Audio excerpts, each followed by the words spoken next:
All right, everyone, welcome to the AI Conformance Working Group.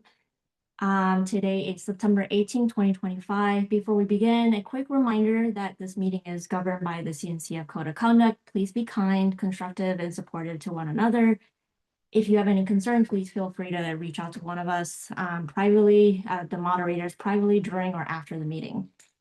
All active developments are discussed in this meeting and/or in the Slack channel.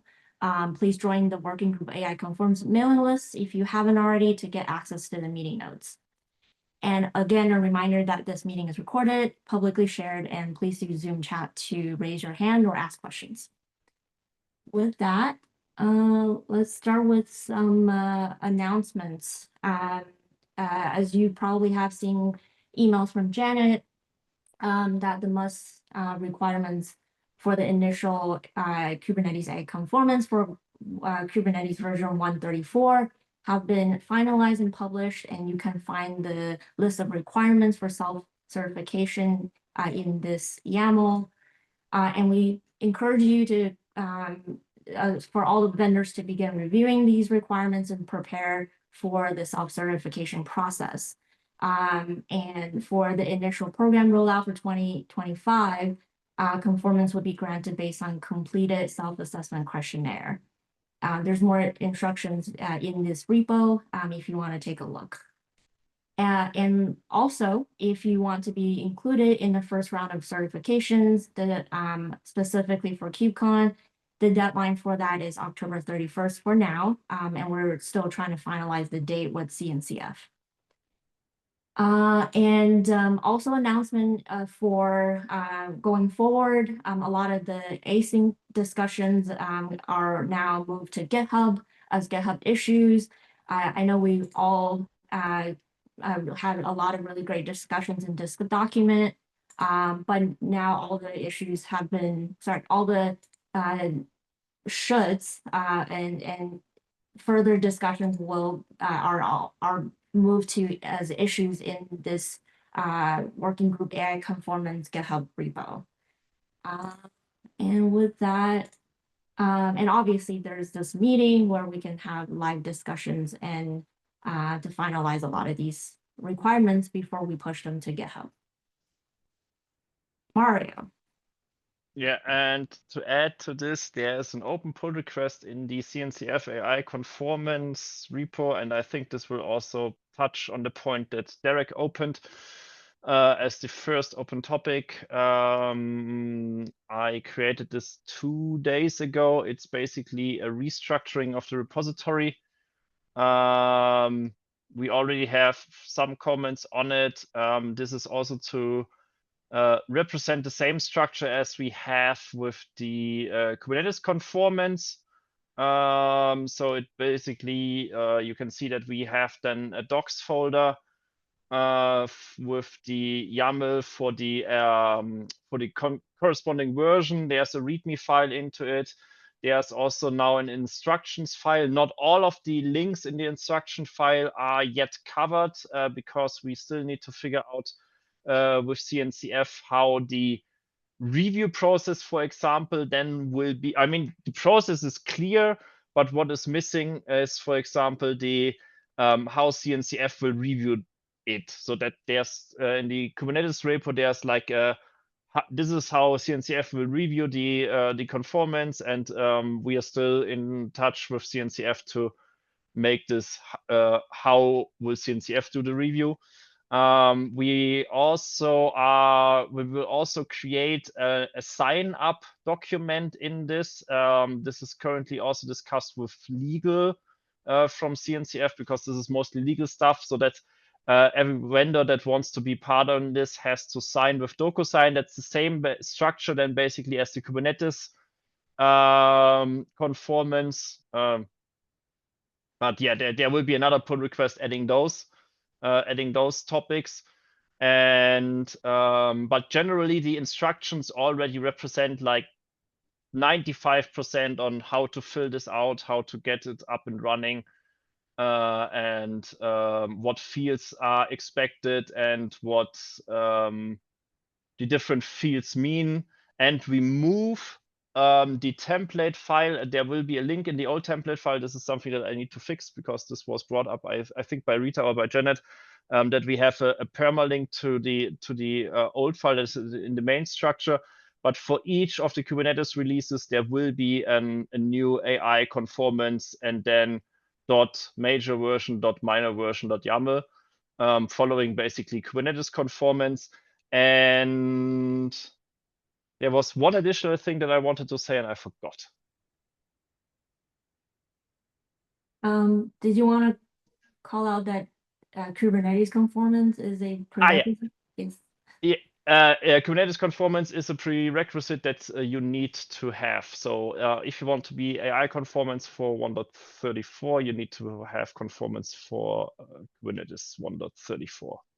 Got it. Yeah. Okay. And there is, the name change in the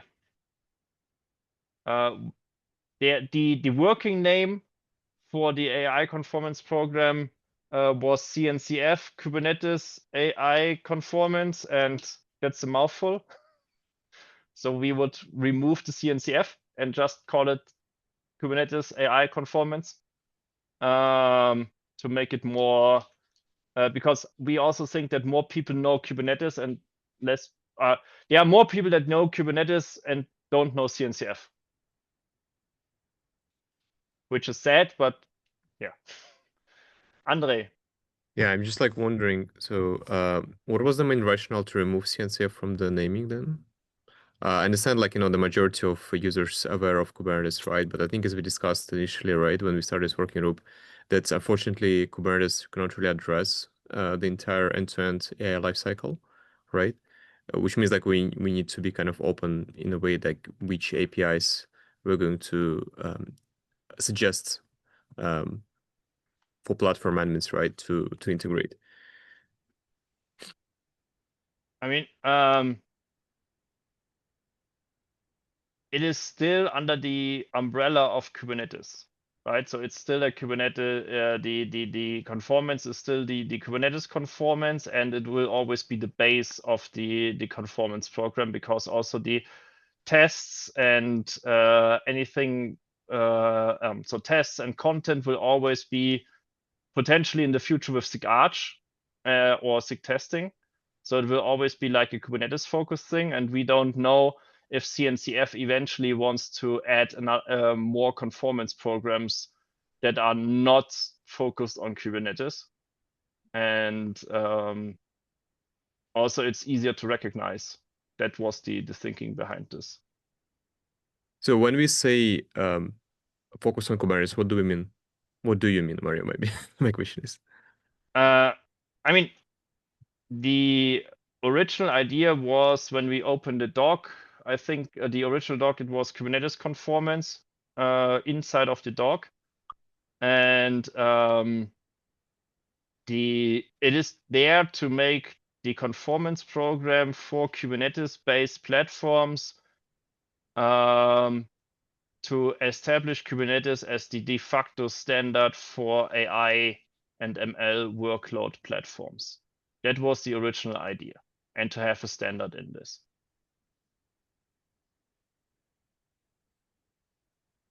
Go ahead, Derek. Yeah, if it's okay, since you kind of led into the topic that I was interested in having a discussion on. So one, thank you for walking through what you did there. One of the things that at least a few of us in the Red Hat team were discussing was I was asking questions like, okay, now that we have an initial template out, what is the recertification window and timeline to maintain it? And I linked in the document here the existing practice for Kubernetes, and I was hoping that we could define something that's like consistent with that. So for folks who might not be aware, like my recollection is a Kubernetes conformant distro can certify on N through N-2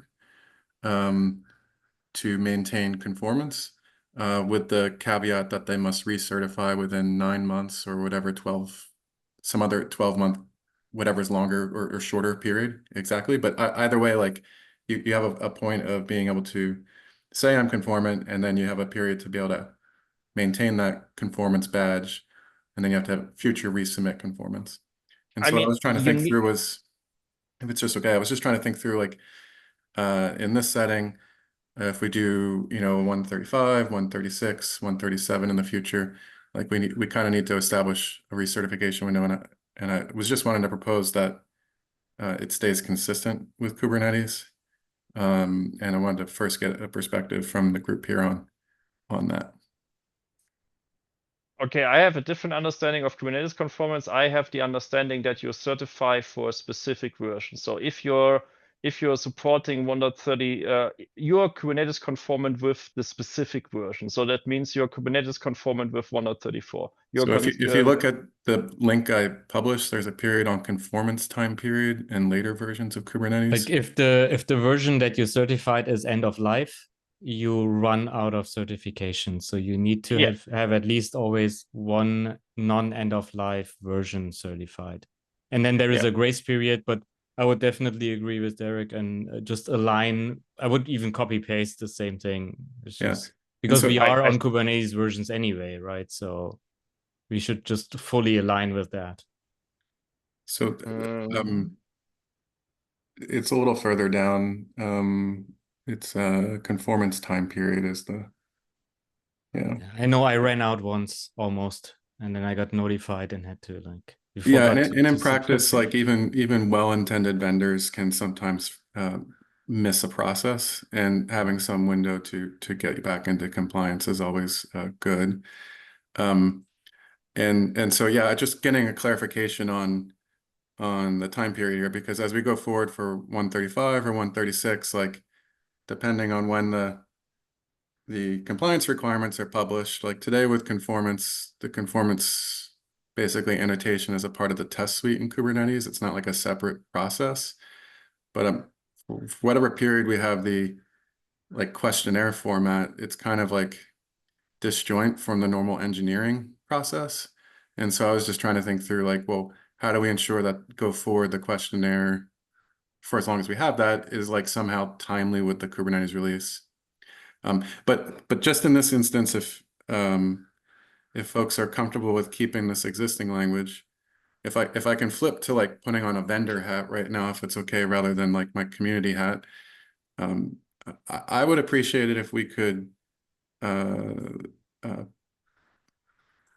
offer the opportunity to define the conformance requirements looking back, not just on 134, but through n-2 of whatever that valid window is, to allow the broadest set of our products to be able to advertise as conformant, with the spirit, of course, that going forward we want to maintain that conformance. And so I think from our analysis, the DRA requirement is the only one that is at odds with the prior releases, but I just want to submit that as an ask for discussion. Yeah, I was thinking something similar if it would be possible, because I think the DRA requirement should be possible with 132, right? So would we just block out everyone that wants to certify their 32 platform and only allow certification one from 34 onwards? Or I mean, one option could be the DRA is made as should for 133 and 132 because it's a beta API. I mean, currently we don't have any shoulds in yet because they are not finalized. Yeah, of course. Yeah, I mean, so basically, if DRA is taken off from 133, I think the rest of them could be met, or it could be for 133 and 132 device plugin can still be used to meet the requirement. yeah, right, it's better. Yeah. So I agree that we should follow the wording period.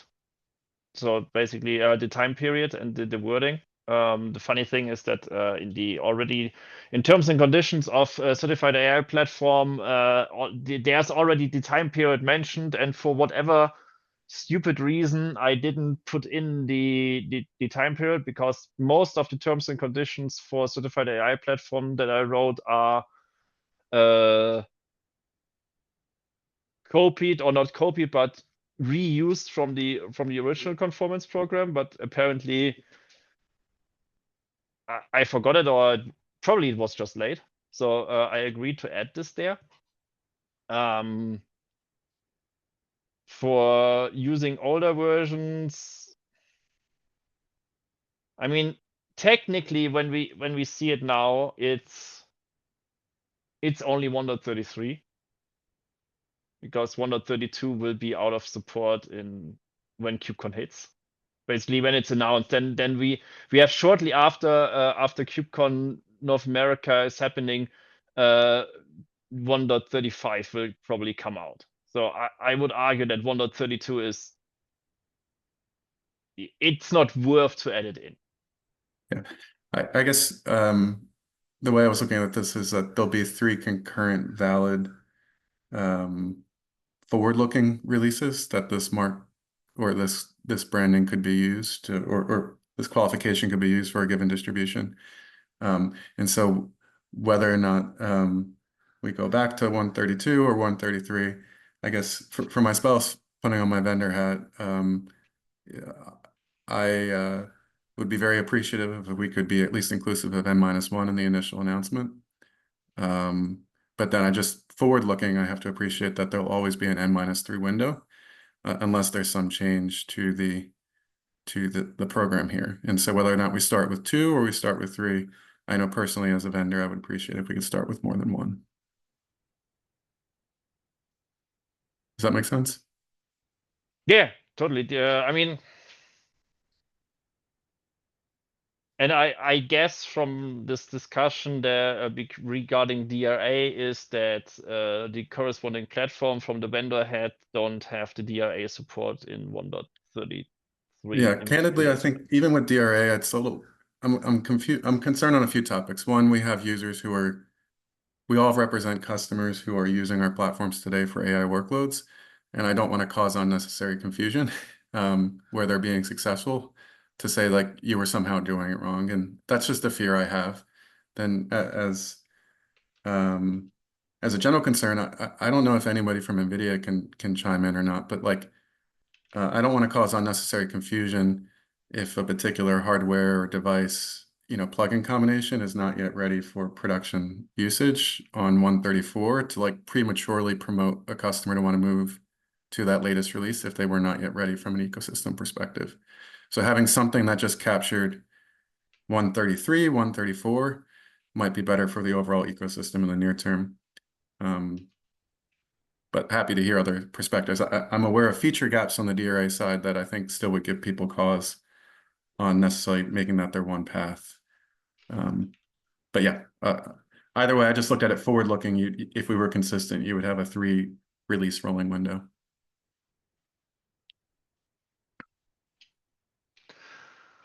I mean, Jack, sorry. Good. Well, there's a couple of Derek's comments that I'd love to offer a perspective on. I'll go in reverse order. So in terms of DRA, the requirement for conformance for DRA is that the API is available, provided by the platform, not that the platform required DRA or that it encouraged the users to use one particular flavor of DRA or another. So as long as the language is clear about that, we should be putting ourselves in a position to avoid that kind of confusion, because 100% we don't want to tell existing users who have been doing this on the frontiers for a bunch of years that some committee decides, oh, you're doing it wrong. Like that's definitely not the intention. But I don't think that the requirements that we've laid out for a platform provider to make DRA available puts us in that position. We're not telling platform providers that they have to make their users use DRA or something, or we start firing warnings if they're using device plugin. None of that is in the spec. So I feel like we're okay there just from a definition standpoint. So that's my perspective on that. In terms of the 133 conversation, I believe this is the first time we're considering pre-134. And I just wanted to offer at least my understanding up to this point is that by certifying, by creating a certification starting at a particular Kubernetes version, we are not necessarily saying that any Kubernetes before that version has some qualitative negative value. It's not that 134 is not AI conformant. It's that AI conformance doesn't exist for 133, and so you can skip that entirely. That might be a little bit of a harder thing to communicate to users, because once we create the certification, there just might be difficult to avoid that kind of implicit qualitative messaging where users are gonna be like, I need to now accelerate my upgrade path because I want to be AI conformant because I'm running AI workloads. I don't want to be doing it wrong. But just again, purely from a spec perspective, we're not penalizing pre-134 Kubernetes clusters. Yeah, and Jack, I fully appreciate that. I think my comment was going forward, I think if we were consistent, we recognize there's 3 releases. And so then the question was, looking back, should we be inclusive of 3 releases or to some degree N-1? Selfishly, with my vendor hat on right now, I would appreciate a N-1 affordance in the initial announce. Just because So- as we did our own release planning, right? These deadlines and timelines were not a thing as a vendor that we had an account when this program was created, right? So we're just trying to make sure we can get an alignment. Maria? Yeah, I Yeah, think so- or Mario. Sorry. Go ahead, Pujab. Go ahead. Yeah. All No, I think good. the main thing that is currently still in the must is how we test it with the V1 DRA API. If we would make the test open to also accept the beta API, then that should be fine, right? Otherwise, we will completely need to change the DRA requirement that is currently the first must.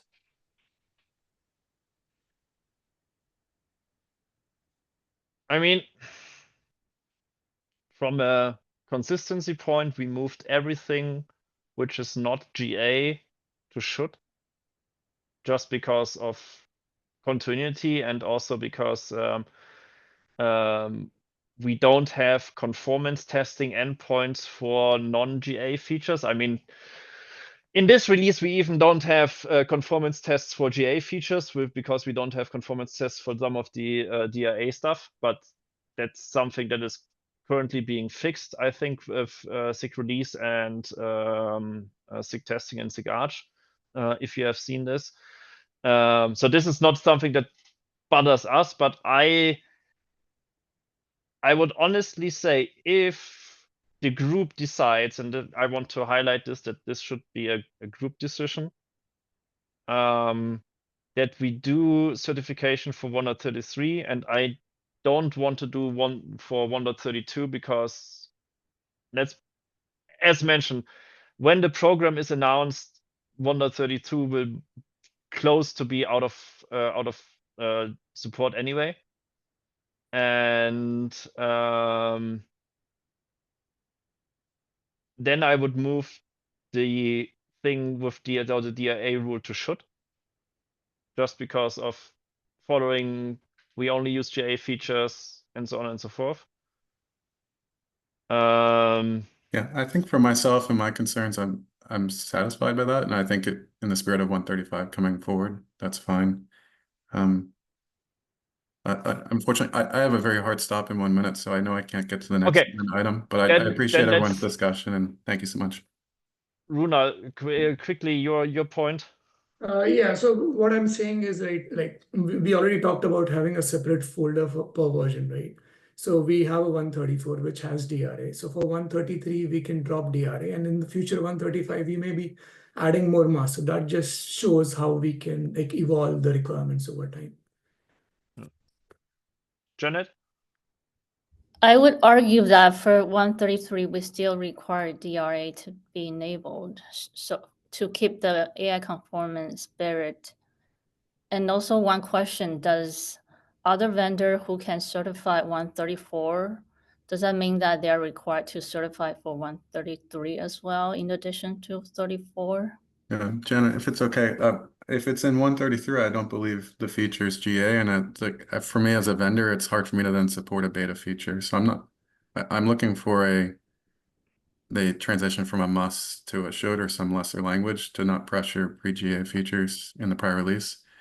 But in the spirit of the existing Kubernetes conformance program, the vendor is not required to submit on 133. They would just be required to submit at some level of N that's defined, and then they can maintain that compliance for the certification window period. So in this case, it would mean that if you submit on 133, then I assume within, 3 months you must submit on 134, given the time windows. I don't have the exact calendar in my head. But yeah, I'm not trying to introduce a pressure to have other vendors submit on 33 or 34 or do both. Like it's up to you, I guess. I'm just asking to recognize that there will be a forward-looking window. And so I would argue because the rule set is the same for 133 and 134, that if you go for 134, that you automatically get 133 because 133 is already out. And it's the same rule set. So if you go for certification for 134, then you're fine with, you automatically get 133 because of the start of the program.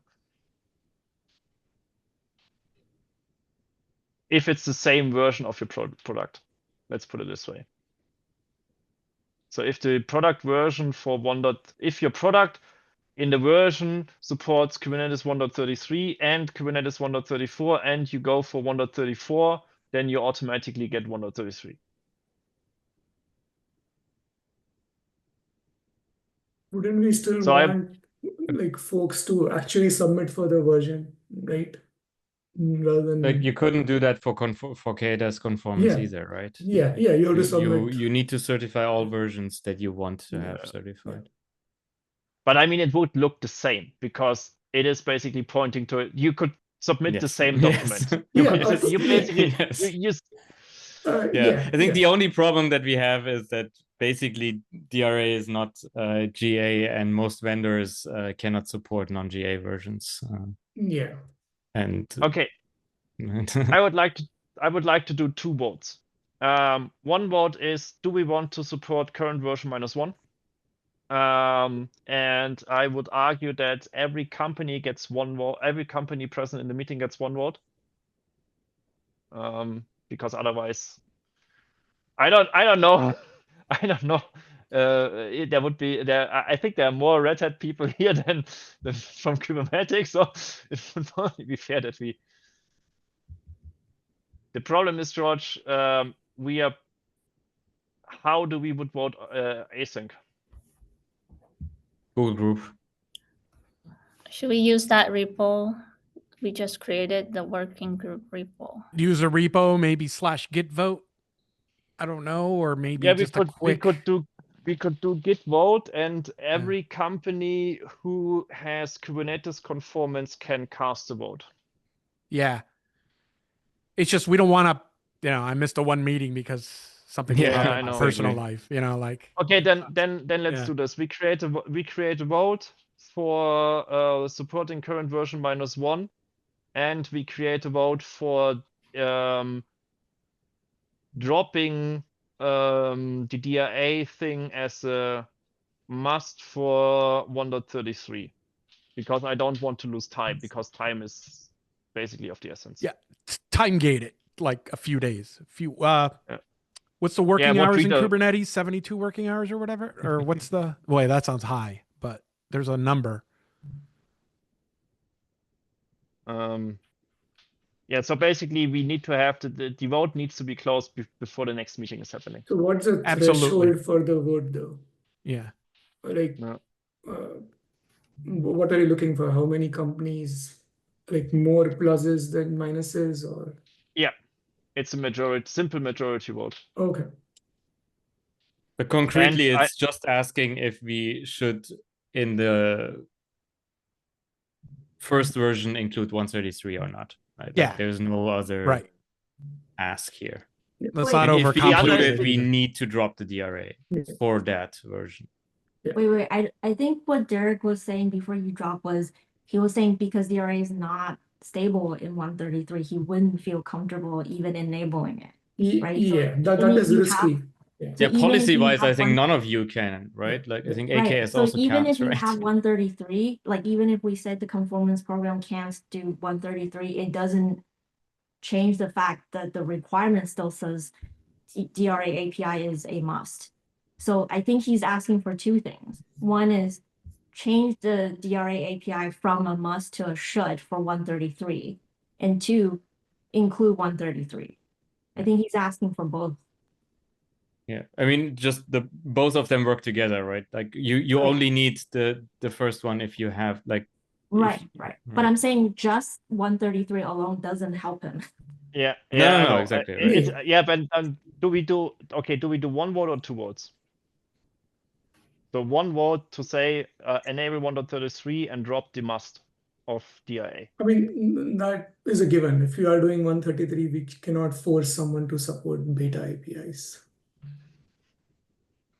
I mean, that depends on the vendor because there are vendors who support beta APIs and there are vendors who don't support beta APIs. Yeah, so we should just say that. But I think like generally, if I remember correctly, on like sys benchmarks and also KDS conformance, we said GA. we will only include GA features. Yeah. Because we cannot just for KDS conformance, it is definitely only GA features. Yeah. So if we pre-reg KDS, then I think it's we cannot include. For AI conformance, it might be different though, because we want to move fast. We might include some beta and API in the future. Jack. I don't want to slow things down, but I just want to re-emphasize that 133 is the key new ask here. So we've been talking about DRA, but has anyone done a thorough audit of the entire spec to see if there are any other items that would change if we include 133? Because during this entire process, the assumption has been 134 is the minimum. And so that has informed every part of every single definition. So I think we would reasonably need to audit every single definition to make sure that there doesn't need to be a different definition or a subclause or something that describes the 133 definition. At least for the musts I checked, and that's not the case. The rest of the musts is possible with 133. Gateway API? Also possible, right? Okay. Gateway API I mean, we can, is GA. We can go in. It's not even asking for Gateway API directly. It's asking for the inference extensions, right? Yeah. So, I mean, what we can do now, given the time and given the pressure of the topic, that we go over the musts quickly and determine this now. Yeah, I think all the others are possible. Gateway API is the only thing where inference extensions, whether you implemented them or not. And DRA is clear. I think are inference extensions even GA? But they're not in-tree, so that's possible, right? I mean, cluster auto-scaling is in there. Horizontal scheduling is anyway a different app. Yeah. Auto scaling is HPA. Yeah. Mario, if anything, you're getting sentiment for this. Like, I think it's like, do you want to support this? Yes or no? We know some vendors are going to want to ship a beta, but some won't. How do you feel about it? And if it comes down 50-50, that means like that sucks. But you know, then we flip a coin. George decides, thank you. And that will be a coin flip, I guarantee it. I mean, okay, then let's quickly go through it. So DRA gets obviously that we would move to a should AI inferencing with Kubernetes Gateway API. This works with 1.33. Gang scheduling is anyway, as Pooja mentioned, a different platform. Cluster autoscaling works. Pod autoscaling as well. Accelerator metrics is also basically just another app. Service metrics. Same, right? Same. Secure accelerator access. I don't even know what that means. We did say device plugin or DRA over there when we discussed, so that can also be meant on Oh, okay. 133. Yeah. Yeah, exactly. We have to, yeah. And robust controllers, yes. This is also just, yeah, I can run complex operators with Kubernetes.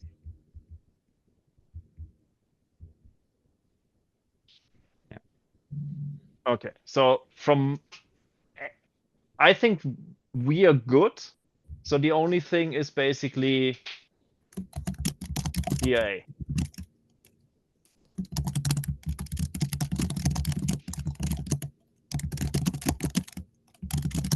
Janet, you're typing very loud.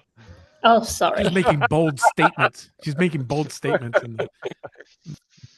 Okay, so we create a vote for implementing or supporting 1.33 and moving DRA support to a should in those things. And And it's announce one the vote. vote on the mailing list, I guess. Yes.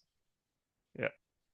Mailing list and Slack channel. Not to interrupt, but let's not consider the should part, right? Like that, I don't think that's what Derek is suggesting, because that gets back to the original concern that users are going to feel like they're not doing it right. So it just drops. It's no longer a must. Yes. Well, in my opinion, I think it's actually good to show progression of a requirement that went from a should to a must. Yeah, me too. I think Derek mentioned something along the line with showing upgrading from a should to must. Yeah. So- I would also keep it in because we will have shoulds in the future. We just haven't finished them Yep. because of time. Exactly. Can in I? the list. Federico? Yeah, I have a Federico, question. ahead. So imagine a year from now we are in 138 and a similar, I cannot imagine one, but similar situation happens and we are discussing, a year from now, and we are like, oh, remember what we did in 130? So how do we frame it so we can reference this in the future? Like, if we move DRA to a should in 133 and then it's a must in 134, so in 133 you are certifying against a different version of the program, of the requirements. I want to make sure that since we are in the topic right now, we are kind to our future selves when we want to look back and reference these for similar problems. Like, are we creating a different version of the questionnaire of the program against the particular version? Is that what we are doing? Yes. Can I answer this? So yes, we are following, and that was discussed 2 weeks ago or something like this. When we settled on following the Kubernetes release cycle, I went to the SIG release meeting and basically asked if we can have, or if we can follow the code freeze process, which means that the DRA, sorry, not the DRA, the conformance program for the next version is freezing the moment when the code freeze for the next version is happening. So for example, in 2 weeks, there would be code freeze for 1.35. It is not in 2 weeks, but yeah. So then we basically, at the code freeze, the conformance for the 1.35 is fixed and moved into the repository, which means that there will be a new folder, like in the pull request, not a new folder, but a new file, AI conformance minus 1.35, and there is the questionnaire for all of 1.35. So basically what we will do now for 1.30, or what we would do now if the vote succeeds for 1.33 is we add a new file, AI conformance minus 1.33.yaml. It will look exactly the same, except that the DRA support is a level of should. So you have basically 2 files. And then a vendor can go ahead and say, I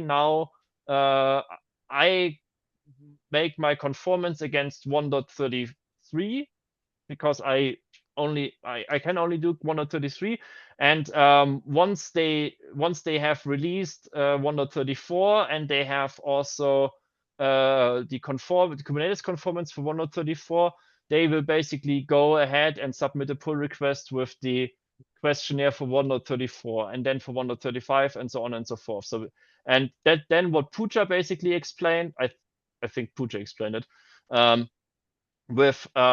they need to fill out the conformance for 1.34 in a specific period of time, because otherwise they would move out of conformance for their platform. Right. Yeah, that works great. Yes, thank you. Okay, Yuan? I think it's good to have DRA as a should. That I agree, but we didn't have like any definition for graduate or should to required, right? It's good to show the progress, but we don't have a definition, right? Maybe another way to show the progress, right? Like say for in 133 there's no should at all, but in 134 there's a must. I'm just like thinking like if we looking forward, right? What are the requirements to graduate one item to required? Mario? No, Pooja, go ahead. Yeah, I think the general like here the explanation might be easier because something becomes GA, so we can make it a must. In other places, even with GA features, we might not directly make it a must because, for example, I think we discussed a few features there where vendor support is not there yet. Let's say, right? Like the feature is in Kubernetes, but it's not commonly supported by vendors, like accelerator vendors here I'm talking about, or like drivers. So then like we do basically, but there I do agree with you, and maybe we need to kind of come up with like a good rule of thumb here, or because I'm also again thinking at some point we will need to hand over this program and we won't be in this work group, so we will need to set up these guidelines how to develop the program further, because it won't be this group in the future, right? I agree. I still, especially for this,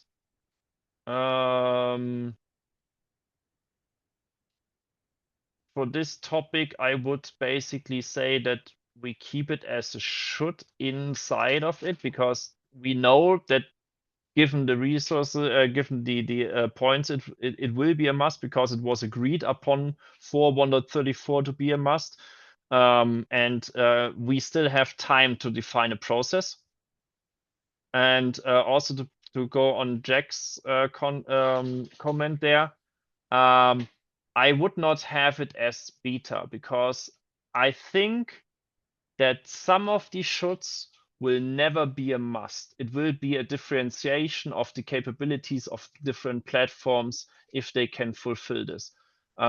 Because some of the features might never evolve into a must. Yes, I know Rita will not agree with me on this because we had this discussion before. But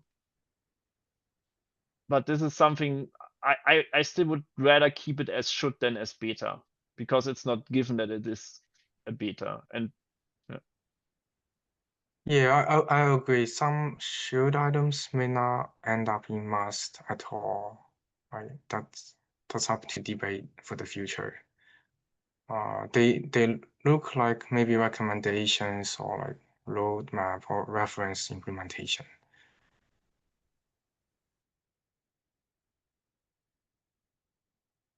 Kevin. Yeah, that's kind of what I was sort of thinking. For a lot of the shoulds, I've been commenting on the GitHub issues, and some are more like recommendations for vendors effectively to implement something, while others are further along and ready. And it's almost like there's a third layer, like, you know, recommendations that we should have this, then shoulds, and then musts.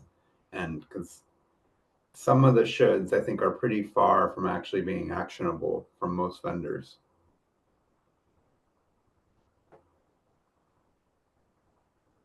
And this could also be the differentiation that vendors can have. So basically, so if I put my vendor hat on, if I have a specific should feature in my platform, that's something that I can highlight in my marketing communication to say like, hey, our platform also implements specific features that other vendors don't implement because it's not their focus. My concern will be on if there's something that's really controversial. I don't know if I want vendors implementing their own solution, because then we kind of end up in a pretty fragmented ecosystem again. Like for one, like the hardware topology is one where I don't like. I'm trying to look at like AWS, GCP, and Azure and how they represent topology, and they're very different. And I also don't know if like they can implement something, but if we don't have like a recommendation for a standard, it's almost like we're sort of calling out a roadmap item, right?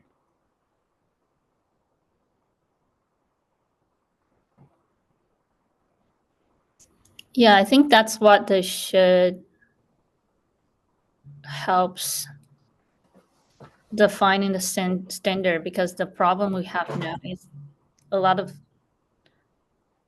things around the AI space is still evolving, and then this should signal some recommendation from the community so that when people are looking for a standard, there is a direction that they can look at.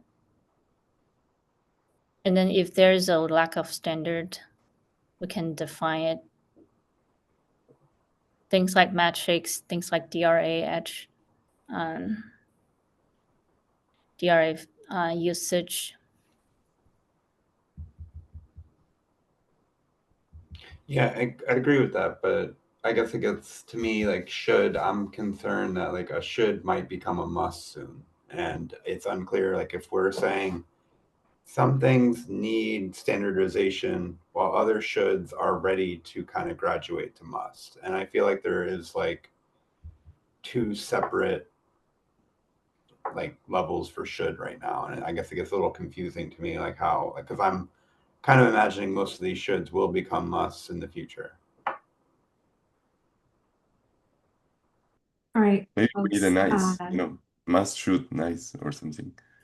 Sorry, just quick time check since we don't have that much time left, and I want to make sure we have good next steps, since we talked about maybe a vote, a get vote, or rather for one to include 133 or not.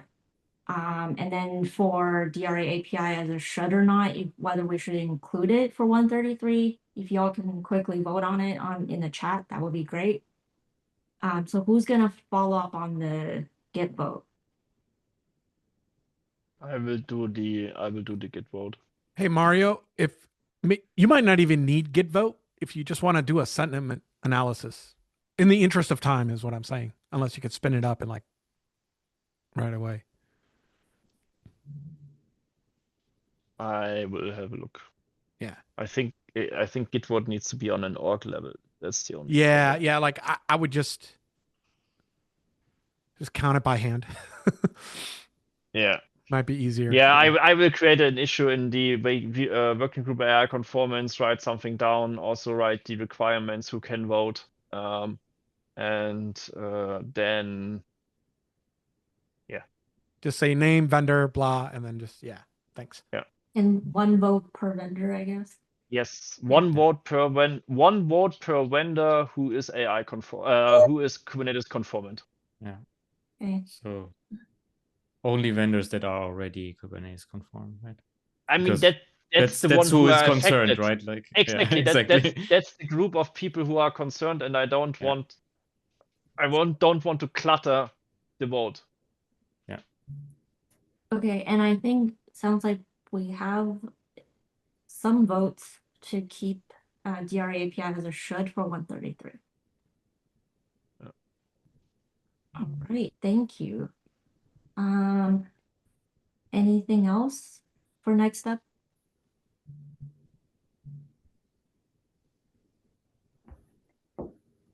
next week we will go back to discussion of should items for the next iteration, hopefully. And just one quick thing is, I want to make sure we get confirmation from at least one Red Hatter to make sure that DRA API is the only change we're asking for 133 and nothing else. So I'm just doing a double check on the Okay. gateway API requirements with the team, and I'll just let you all know if anything changes on that. But DRA is the one we know for sure. So just to go back to the inference one, right? So what are we saying? That gateway API should be present, or should there be an implementation of this header-based routing built on top of the gateway API? I think it's the gateway API should be present. Okay. So maybe we just clarify that, because if you go up to the right all the way, it Okay. implies that there is an implementation. And I'm not aware of a lot. I mean, there are a lot of projects in these areas, but Yeah, are they stable? Probably not. I mean, it says which enables capabilities like weighted Okay. traffic splitting. So it's basically, I think that's only like, this is the Enables it. requirement, Okay, this is to the enable that, requirement, yeah. and then it enables you to do X, Y, Z. But Okay. Pooja? Yeah, maybe we need to then I don't know, in instructions or somewhere we be clear if we're just saying as long as you support basic gateway API, it's fine. Or we want actual AI inference extensions like this Envoy AI gateway, or I don't know what is K gateway. I think they support this. Yeah, and the challenge with those projects are they are moving very fast. Yes, And exactly. Yeah, I yeah. know. So I don't think there should be a requirement on that. There may be some standardization there too. I mean, from the wording, I think from my perspective, it's very clear. Support the Kubernetes Gateway API with the implement. Can you stop scrolling because I'm slowly reading? Sorry. With an implementation for advanced traffic management for inference services, and then which enables capabilities like, and then everything else is just like. Yeah. Okay, I just checked also. It says in the sheets, it says verify that the API is enabled. Nothing else. Okay, all right. Okay. Yeah, then we are it should be possible for sure. Yeah. Okay. So Runa, please let us know. Yeah. No, I'm 100% that DRA is the only contentious one. The rest I checked are all good. Thank you. All right. Anything else? All right. If not, that concludes today's call. Thanks everybody. everyone. Bye. Thank you. Thank you.